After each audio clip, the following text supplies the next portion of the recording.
Welcome to Faith on Film, a program designed to keep you aware and informed on everything that's happening in the world of faith and family entertainment.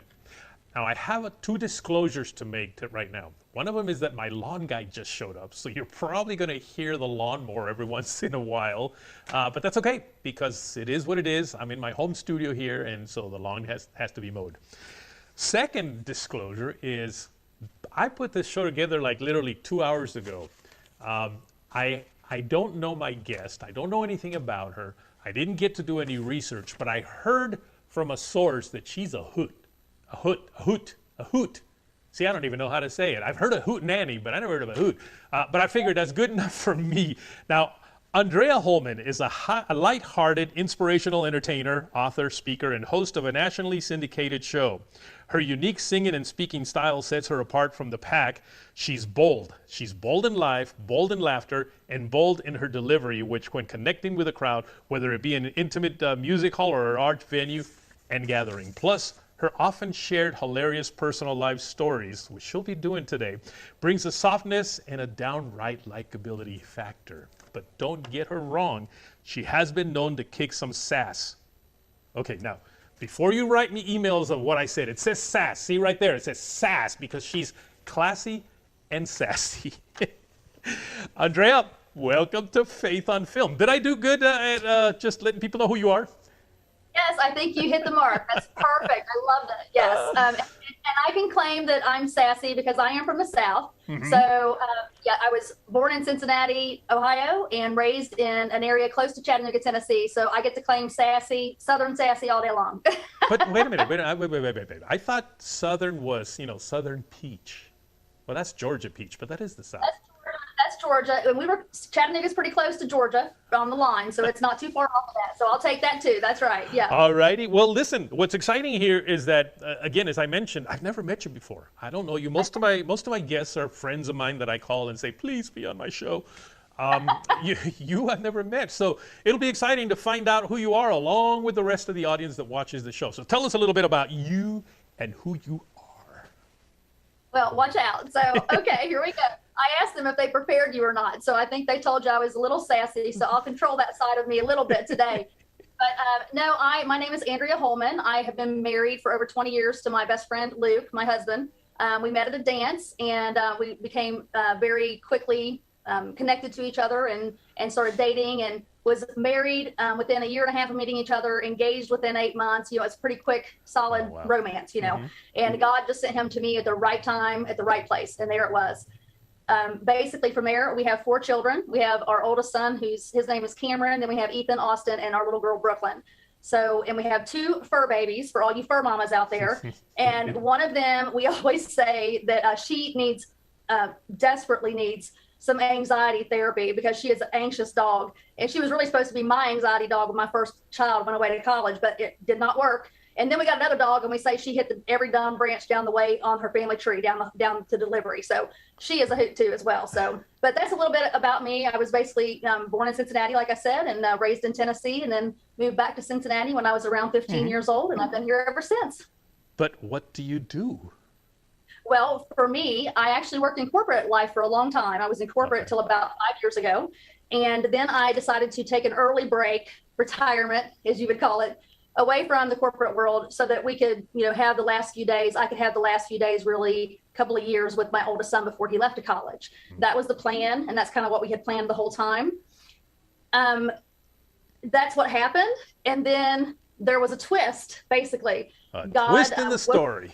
Yes, a plot twist, which you gotta love, right? You're on your journey. You have everything figured out. Everything's going your way. You've got a plan. It's all coming together. And then basically there was a huge plot twist in it. I had no idea what was happening. And I just kind of had to trust God in my heart and say, okay, I'm going to go with this because this is what you're telling me to do.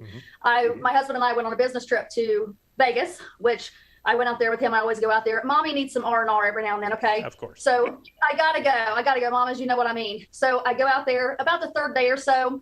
God wakes me up from a perfectly good dream, and he has laid someone on my heart, and he's like, you need to call this person. And I said, like a good little Baptist girl, no, I'm not going to do that. And all day he kind of worked on me. And I said, fine, I'll call her. She's not going to call back. She needs nothing from me. What do I have to offer her? There's nothing I can give her that she needs. She's successful. She's, an author at this point. She's doing her own ministry. I have nothing to offer. I called her, left a message, and in about 20 minutes, she called me back and said, Andrea, I cannot believe that you called me. I have been praying and praying and praying for God to send me someone to help me with my ministry. And from there, I said yes, and I volunteered for an hour or like a year and a half with her.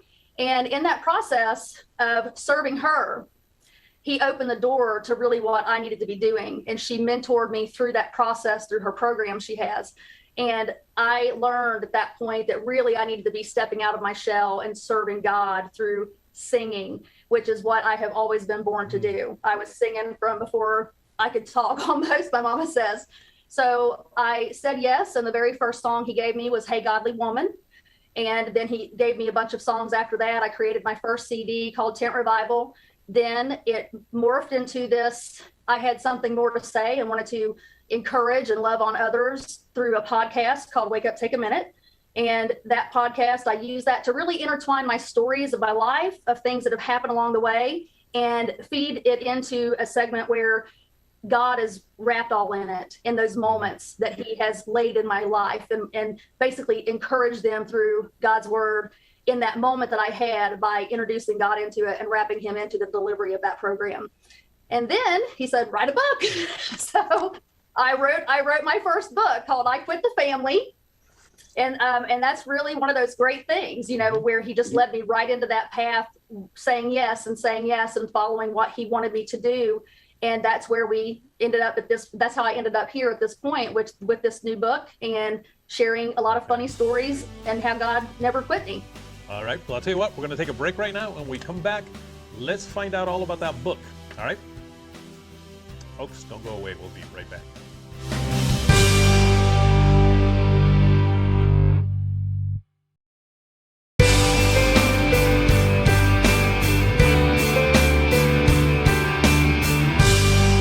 Welcome back to Faith on Film. We are here with Andrea Holman, and the reason I have to read this is because, again, I just met her, and I have a tendency of messing up names, so I wanted to make sure and get it right. Okay, so Andrea, you've been a singer, but then God told you to write a book. What is the book all about? Well, the book is just coming out in print. It's available on August 1st of this year, and it's called I Quit the Family. And this book is a culmination of my life of becoming a mom. Every mother has all of these wonderful expectations about what they think is going to happen from the time that they get married to the time that they become pregnant and have children, and all of the little things along the way that you think are going to be so special, and the ooh and the ah that we get wrapped up in, that we have that expectation of things to happen. But a lot of times, people don't talk about the plot twist and the pain and the anxiety and the fear, a lot of things that we as moms go through, and dads too, because you're right there with us, supporting us through the whole thing. Yeah. And you're living that as well. So it's geared towards moms, but it really is about the family unit, because my husband was right there with me, suffering the same way. It's just that I had the opportunity to put all this into words, for myself, and really through a healing process and the journey. The story is really about all of my mistakes and all of the things that I wish I could have done a little differently or would have known much sooner, which would have been really nice, because when you talk to other moms, they're like, oh, everything's great, it's wonderful. They're such a gift from God. Did you forget to read the manual or something? Yeah, I know, right. There is a manual. It's called the Bible. You read it, and I did read it multiple times, but there were a few things that was still unexpected along the way. Yep. But the moms talk about how, the kids are such a treasure, they're a gift and they're a blessing, all of which are true, but they leave out the nitty gritty. They leave it out. And it's all of the silent suffering and anxiety and fear you go through, all of the expectations that we feel on ourselves, either projected by someone else that we feel or is projecting that to us, or the fact that we have that in ourselves because we are lacking something, or we feel we are lacking something. And I have an acronym. It's really cool. It's, the lack is really the acronym, and it's to listen for God and to acknowledge him when you hear him speaking to you, to let him comfort you, and to know that he is there with you. And that you really have to cling to that. And then my book, I talk about that through the aspect of the different stories. And I have like 4 pillars that really go along in the book. Okay. The first is to be kind. When you have suffered trauma, or to be kind to yourself, when you've suffered trauma or you've had something that's happened in your life, like I did when I was little, and you don't deal with that, it magnifies itself in many different ways, some of which you don't even recognize that you're doing and you're acting out in your own life. And it takes you a long time to work through those processes. If you're lucky, you are able to work through that, and God reveals that to you in a way that lets you overcome that and work through it and reconnect to him, which is, thank God, what he did to me. I was not kind to myself. I was a very angry, protective person. So I parented in anger, and I parented in protection of my kids. So not so much angry at them, per se, but just anger at the world. Like, if you're going to come at my children and I have to protect them. I have to be that protective mom to say, nothing's going to touch my kids. And sometimes that comes out looking like it's a little crazy, and people think, wow, what's that all about? But unless you recognize that you have the trauma that you're dealing with and you can fix that, you don't even know you're doing it. And you have to work through that piece of it. The other part is to be patient. When you talk about be patient, there is no patience in parenting. I don't know where people get that from at all. I don't understand that. It talks about praying for patience in the Bible. And I tell people, oh, no, don't do that. Because when you pray for patience, you are tested. You are tested in that avenue. So I always pray to be able to just manage what I'm going to have to deal with. That's what I do. So all of those, anytime you're in those moments where you just feel like you're going to lose it, where you feel like you can't handle what's going on with your life, you just really have to take a moment in that gap and say, I have to be patient with myself. I don't know it all. I'm still becoming a mom. I still don't understand all these things, and I'm still learning. I am a mess in process. Let me tell you that right now. And that's okay, because God has it all. He's working it out. And I don't have to worry about the things that I did before, because I know he's got me, and I know he's never going to fail me and never quit me. The other piece is about being forgiving of yourself and others. And that's so key, because, God forgave us first. He is the first shining example of forgiveness in our life. And if he can forgive us, who do we think we are that we would continue to judge and harbor unforgiveness towards ourselves when we are supposed to love others like we love ourselves? We need to make sure that when we really let God forgive us for those things, that we give it all to him, and that we let him take it all from us, because that's what he wants. He wants us to have that peace and that hope inside of us to bring us closer to him and to bring that relationship closer to him, because that's what he's after, is he's seeking you out. And that's what he did with me for years. All of those things lead really to changing you as a person, and it just emulates and flows over in your life, and it goes out to everyone around you. So it's not just being kind to yourself or being patient with yourself or forgiving yourself. It leaks over into your life, and it goes, that perfume just aerates out, and it goes out into the world around you. And that is how you can show God through those actions to others as well. My fourth pillar, which is kind of like the sassy comes in at this point in time in the story throughout the book, because all of these are wrapped up into the book and all the different stories that we talk about. But the other one is just, be you, because I'm taken. And it's very real. I spent half of my life really trying to live up to an expectation I had of myself to be this person that didn't exist.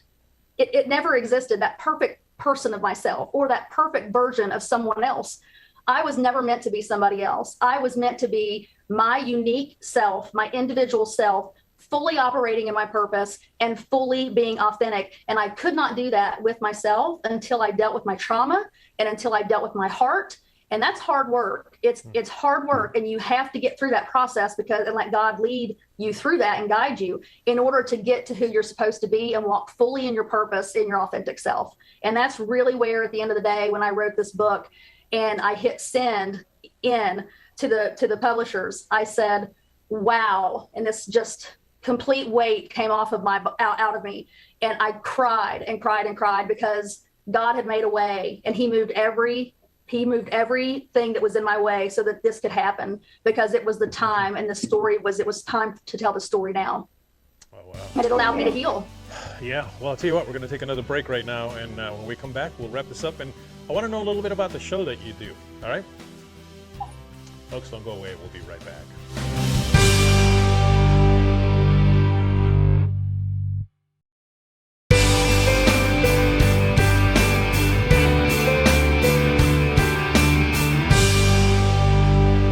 back to Faith on Film. We are here today with Andrea Holman. Did I say that right? Holman? Yes, it's Andrea Holman. Yeah, Andrea Holman. See, I said Andrea. It's Andrea. Andrea Holman. It's fine. Yeah, I told you I have a tendency of missing it. Where you're at in the world. Yeah, you're in Texas, so it's allowed. It's fine. That's true. And by the way, I just moved to Texas 4 months ago. So, wow. And I was told you're a former Texan, aren't you? No, I'm not. I'll be in Texas. You'll be in Texas. So yes, I'll be in Texas. You have to learn to do this when you come here. By the way, this is what I learned when I moved here. I know all about Texas football, so I'm good. So I mentioned in the intro that you host a show. What show do you host? I have a podcast. Okay. It's called Wait a Minute. And my podcast started out of the need to be able to share more in depth with the people who were following me, who were asking me questions online when I would post something on Facebook or on the website. And people would come out and they would ask me questions about this or that part of my life. Mm-hmm. And now having the book, it's the perfect segue to be able to share some of these stories that are just really funny in the book as well, to kind of dribble those in there. And it's really the opportunity to be able to say, this is a story that happened in my life, and maybe you have a similar experience. And I want to be able to take these little moments in our life that give us such great gifts that we might miss the first time around, mm-hmm. that you can go back and you can look at it and say, wow, God really used this as a moment for me. And I know somebody else out there has this moment, and I just want to encourage them and love them and let them know that God's still wrapped up in it all, and even the hard moments. Can you share one of those little stories with us, or do they have to buy the book? No, yes, you have to buy the book. Yes, you do. You do buy the book. But I will share one of the stories with you. One of the stories was one of the hard stories, and then I'll share one of the cute stories really quick. One of the hard stories was when my oldest son, Cameron, was born. He was born in emergency C-section, totally, completely unexpected. I had a birth plan. I thought everything was going to go great. Not what I expected, and it's not what I got, okay? I had a very difficult time bonding with him. And it took me a really long time. And that was one of the things that wasn't really talked about after the fact for the healing process either. I thought something was wrong with me. It's not that I didn't love him, but I didn't bond with him at all. I know he was my child, but I felt like he was taken from me, that I failed him, that I didn't have I didn't have a right to love him and to be his mom, to protect him, because I couldn't even protect him in the womb hardly. So I was having difficulties with that. And that's one of the stories that I share as well on the podcast too. There's another one that I talk about too. My dad, when I was really young, I was definitely the poster child for the leash that they have for kids now that they came out with like in the 90s. I was just a little bit too early for my mom and dad. I was definitely the poster child for that. But he took me to a state park, Lookout Mountain down in Chattanooga area. We had been there 100 times. One day he turned around and he's like, "Where's Andrea?" And my sister said, "She's over there hanging off the cliffside." And I literally was hanging off of a cliff, off the edge of it, in a tree. And I was hanging on to the tree because I had kind of like shimmied myself out there. So here's my dad, completely just, I'm sure, in gut-wrenching panic mode, but having to stay calm and remain calm in the moment because I was in peril. And he says to me, and I don't remember this, but this is what my sister tells the story, and she says this, that he says to me, "Andrea, you got yourself out there, now get yourself back."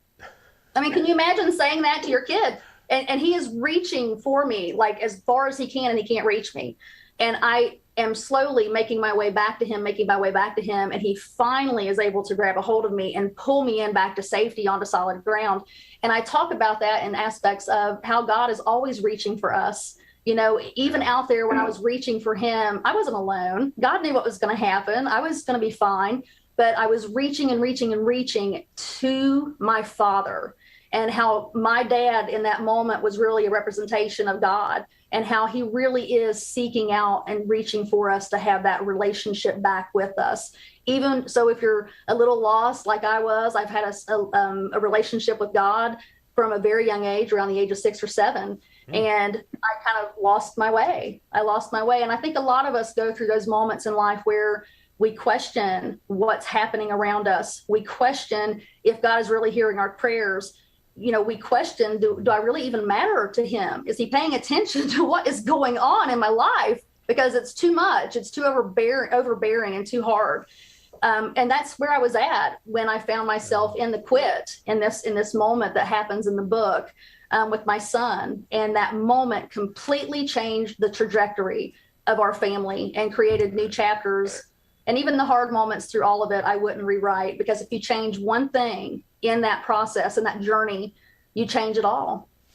Right. And I wouldn't give any of them back. So where can they find this book? They can go on my website. They can find me at www.andreaholman.com, and they can find me there and reach out to me if they want to ask questions or want to invite me to come and speak or want to purchase the book. And I would love to have contact with them and have them reach out, and I'll answer any questions they have. They can find my team. Thank you. Thank you for being on the program today and sharing with us a couple of your stories and, of course, your book. So I guess you are a hoot. What exactly does that mean, hoot? It's just that you're supposed to be funny, I think. Like really funny. I don't know. It's really funny. I think that's why, I think people get that, I guess. Right. That's what the... All right. Well, thank you again. Folks, don't go away. We'll be right back.